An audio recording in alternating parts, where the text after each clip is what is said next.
That was quite a scene of what you've just endured for the past hour. Can you tell us what happened? Well, we saw a lot of it play out on TV there. There seemed to be a little bit of confusion as to what was supposed to or what was allowed to happen. Now, well, as we were reporting, we had been in verbal contact, at least it seemed, with some of the police officers saying, all right, where can we be? We had heard, we played some of it as they were giving out commands for people to clear the area. And we saw that as protesters completely cleared out. And that, of course, came after there was an hour and a half, or at least where we were standing, where there was no sort of police presence. So as people came down, we saw them walking down the block. And whether we're press or not, we wanted to make sure we were out of the way. So we basically stepped onto the corner is where we were. And I think the moment before the arrest actually happened was we saw at least one protester or at least someone who was not media sort of run past us, and that person was cornered by State Patrol was the main unit that seemed to be there.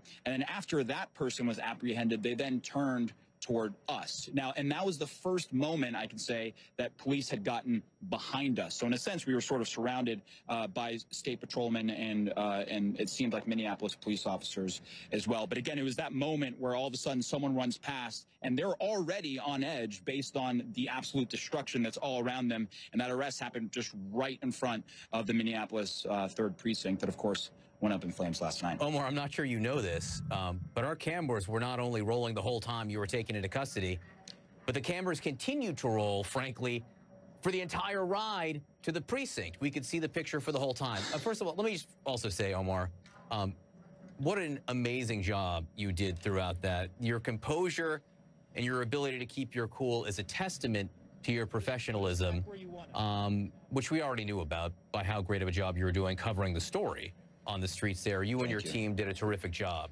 Now, what we did not hear, even though we saw the transportation, is from the moment you were led away until the moment you were just released. So can you please tell us what took place while you were in custody? Well, everyone, to their credit, was pretty cordial after that happened. So it seemed, I was actually talking to the officer that was leading me away. I was like, hey, man, we're going to be out here for the next few days. What is the guidance of where we should be? If you don't want us that close, where should we be? Because we were under the impression that that was okay. And he said, look, I don't know, man, I'm just following orders. So I don't know who was potentially, giving that order in that particular moment. But as far as the people that were leading me away, there was no animosity there. They weren't violent with me. We were having conversation about just how crazy this week has been for every single part of the city. And like I mentioned, a lot of these people are on edge. And as we were walking by, we saw a person on the edge of sort of the perimeter that they had formed. And this wasn't a protester. This was just a random, it seemed, citizen who was saying, hey, I need to get back into my place over there. And where were you when this neighborhood completely got destroyed? I mean, we saw where they were. They were in the middle of what became a focal point of anger, passion, violence, even at times. And they were forced to retreat.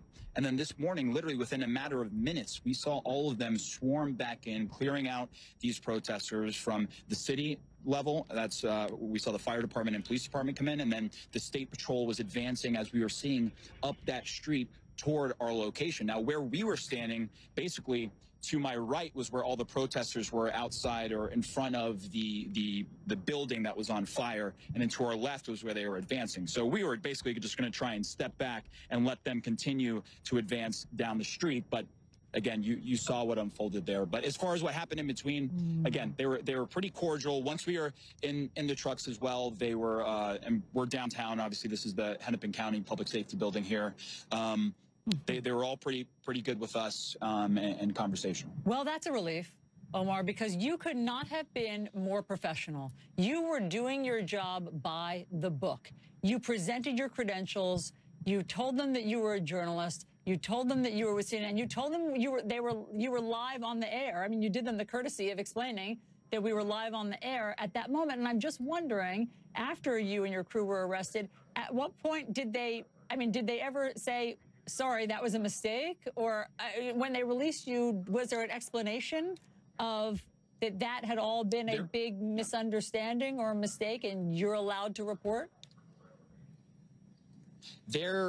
that conversation may have happened above some of the people that we were with. For us, it was literally a situation of, tell me who you are, as far as identification purposes. Then they left, and they came back and said, you're with CNN, correct?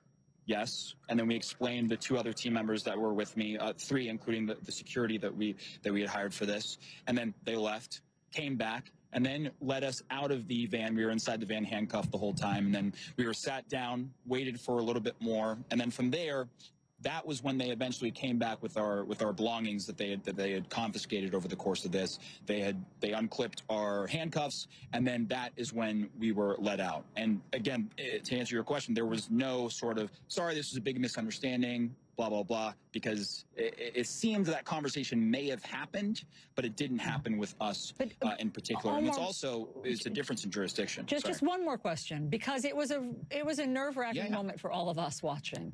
You know, Bakari Sellers just described watching it and saying that it was really emotional and heart-pumping for him because he was scared for you. And other people watching, given the backdrop of everything that's happening in Minneapolis, he was scared for you at this moment when you were being taken into custody.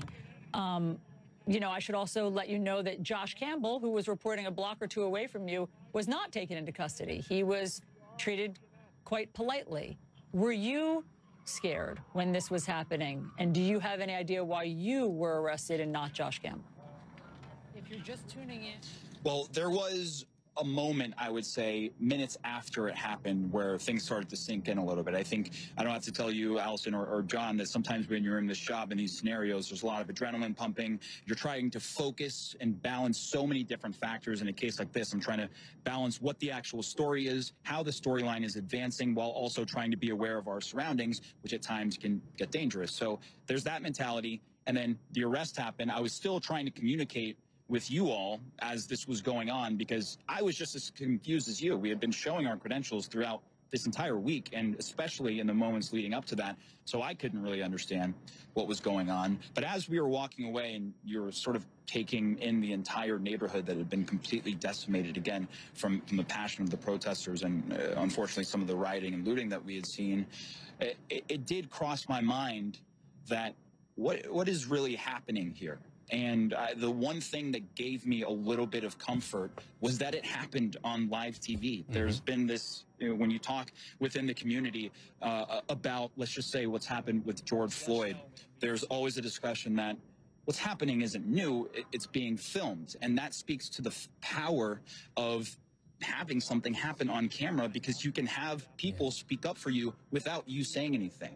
And that gave me a little bit of comfort knowing that you guys saw what was happening, I was living what was happening, and the country was seeing what was happening unfold in real time right before their eyes. You don't have to doubt my story. It's not filtered in any sort of way. You saw it for your own eyes, and that gave me a little bit of comfort. But it definitely was nerve-wracking at certain points.